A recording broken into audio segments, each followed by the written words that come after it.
आसिलाणी शीत ऋतु समस्त को शीत ऋतु बहुत पसंद होता है कहीं एही ऋतु रे परिवेश सुंदर देखा जिबा सह शरीर मध्य फिट रही थाए।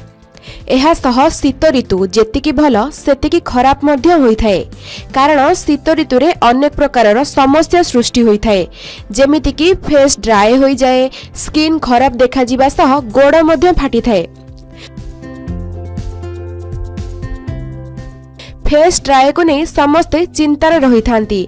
एहा सह फेस रे अनेक प्रकार जिनिस मध्य व्यवहार करि थांती कारण आम शरीर रे फेस ही मुख्य अंश होइथाए। समस्ते चाहि थांती जे फेस किपरि ग्लो करिवो हेले शीत ऋतु रे फेस आदो ग्लो करि न थाए बरं अधिक खराब देखा जाई थाए। खास करी झियो माने अधिक टेंशन रे पड़ी जांती कारण से प्रायतः सबु समय रे मेकअप नहीं थांती हेले शीत ऋतु रे मेकअप नेबा बहुत कष्ट होई जाई थाए। एही ऋतु रे फेस ड्राई होई थाए सेति पई मेकअप नेले सुंदर देखा जिबा बदल रे खराब देखा जाई थांती। शीत ऋतु रे अनेक प्रकार रो लोशन एवं क्रीम व्यवहार करि थांती एवं सेही लोशन किंबा क्रीम 1 ରୁ 2 घंटा भितरे सुखी जाए।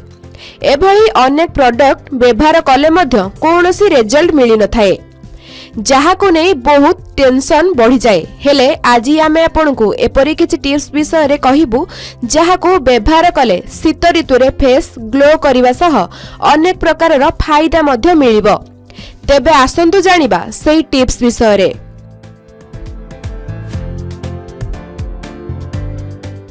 एही टिप्स रो नाम हेउची नड़िया तेल।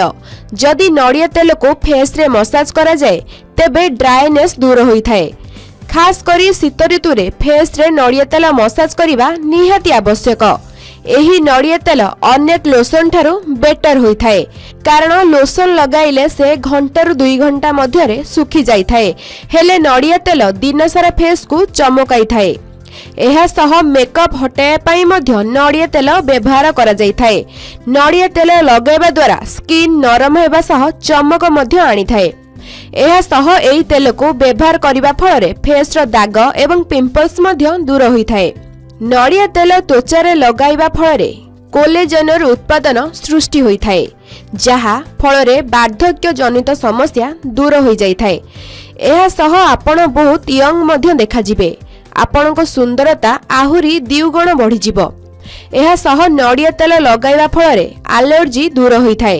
तेबे आपण जदि शीत ऋतु रे सुंदर देखा जिबा को चाहंती ताहाले नियमित भाबे नड़िया तेल फेस रे मसाज करंतु आपण को फेस ग्लो करिबा सह अनेक फायदा मध्य मिलिबो। ब्यूरो रिपोर्ट के न्यूज ओडिशा।